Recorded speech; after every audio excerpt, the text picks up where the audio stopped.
ಈಗ ಎಸ್ಟಿ ಮೀಸಲಾತಿಯನ್ನು ಕೂಡ ಕಸಿಯುವ ಕೆಲಸ ಆಗ್ತಾ ಇದೆ. ರಾಜ್ಯ ಸರ್ಕಾರದ ಚಿಂತನೆಗೆ ಛಲವಾದಿ ನಾರಾಯಣಸ್ವಾಮಿ ಖಂಡನೆಯನ್ನ ವ್ಯಕ್ತಪಡಿಸಿದ್ದಾರೆ. ಮೀಸಲಾತಿ ಸಿಗದ ಸಮುದಾಯಕ್ಕೆ ನೀವು ಕೊಡಿ, ಎಸ್ಸಿ ಜಾತಿಗಳಿಗೆ ನ್ಯಾಯ ಕೊಡೋಕೆ ನಿಮಗೆ ಸಾಧ್ಯ ಆಗಲಿಲ್ಲ.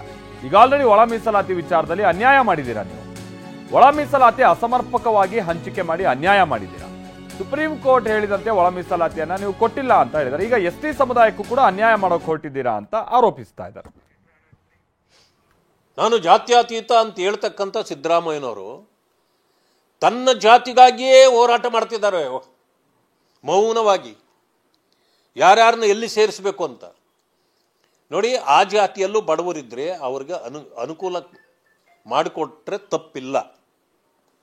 ಆದರೆ ಇವರು ಮಾಡ್ತಿರ್ತಕ್ಕಂಥ ಕೆಲಸ ಏನಂತಂದರೆ, ಯಾವ ಪರಿಶಿಷ್ಟ ವರ್ಗಗಳಿಗೆ BJP ಸರ್ಕಾರ 7% ರಿಸರ್ವೇಷನ್ ಕೊಟ್ಟಿದೆಯೋ ಅದಕ್ಕೆ ನೀವು ಸೇರಿಸ್ತಕ್ಕಂಥ ಜಾತಿಗಳಿಗೆ ಅನುಗುಣವಾಗಿ ಅವರು ಈಗಾಗಲೇ ಯಾವ ಪ್ರವರ್ಗದಲ್ಲಿ ಮೀಸಲಾತಿಯನ್ನು ಪಡೀತಿದ್ದಾರೋ ಆ ಮೀಸಲಾತಿಯನ್ನು ಕೂಡ ಪರಿಶಿಷ್ಟ ಜಾತಿಗೆ ತಂದು ಸೇರಿಸಬೇಕು. ಇದು ಇನ್ನೊಂದು ಆಯಾಮ ಪಡಿತಾ ಇದೆ. ಈಗ ಎಸ್ಟಿಗೆ ಏನಾದರೂ ಸೇರಿಸಿದ್ರೆ ಕುರುಬ ಸಮುದಾಯವನ್ನ, ಸಹಜವಾಗಿ ಆ ಸಮುದಾಯಕ್ಕೂ ಕೂಡ ರಾಜಕೀಯವಾಗಿ ಕೆಲ ಮೀಸಲಾತಿ ಸಿಗುತ್ತೆ. ಕ್ಷೇತ್ರಕ್ಕೆ ಸಂಬಂಧಪಟ್ಟ ಹಾಗೆ ಬಿಜೆಪಿ ಶಾಸಕ ಶ್ರೀವತ್ಸ ಏನು ಆರೋಪ ಮಾಡ್ತಾ ಇದ್ದಾರೆ ಅಂತ ಅಂದ್ರೆ, ಸಿದ್ದರಾಮಯ್ಯನವರ ಸ್ವಜನ ಪಕ್ಷಪಾತ, ಧೃತರಾಷ್ಟ್ರ ಪ್ರೇಮ ಇದು. ಯತೀಂದ್ರ ಅವರಿಗೆ ಮೀಸಲು ಕ್ಷೇತ್ರ ಕೊಡಿಸುವಂತ ತಂತ್ರದ ಒಂದು ಭಾಗ ಇದು.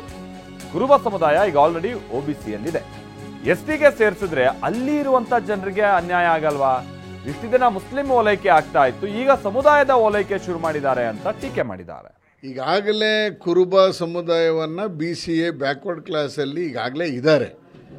ಆದರೆ ಇದನ್ನು ಎಷ್ಟಿಗೆ ಸೇರ್ಪಡೆ ಮಾಡ್ತಾರೆ ಅಂತ ಆದರೆ ಇದರಿಂದ ಇರುವ ಹುನ್ನಾರವನ್ನು ಗಮನಿಸಬೇಕು. ಯಾರಿಗೆ ಅನ್ಯಾಯ ಆಗುತ್ತೆ? ಎಷ್ಟಿ ಜನಾಂಗಕ್ಕೆ ಅನ್ಯಾಯ ಆಗುತ್ತಲ್ಲ. ಈಗ ನಮ್ಮ ಜಿಲ್ಲೆಯಲ್ಲೇ ತೆಗೆದುಕೊಳ್ಳಿ, ಇರುವ ಒಂದು ಎಷ್ಟಿ ರಿಸರ್ವ್ ಕಾನ್ಸ್ಟಿಟ್ಯೂನ್ಸಿ HD ಕೋಟೆ.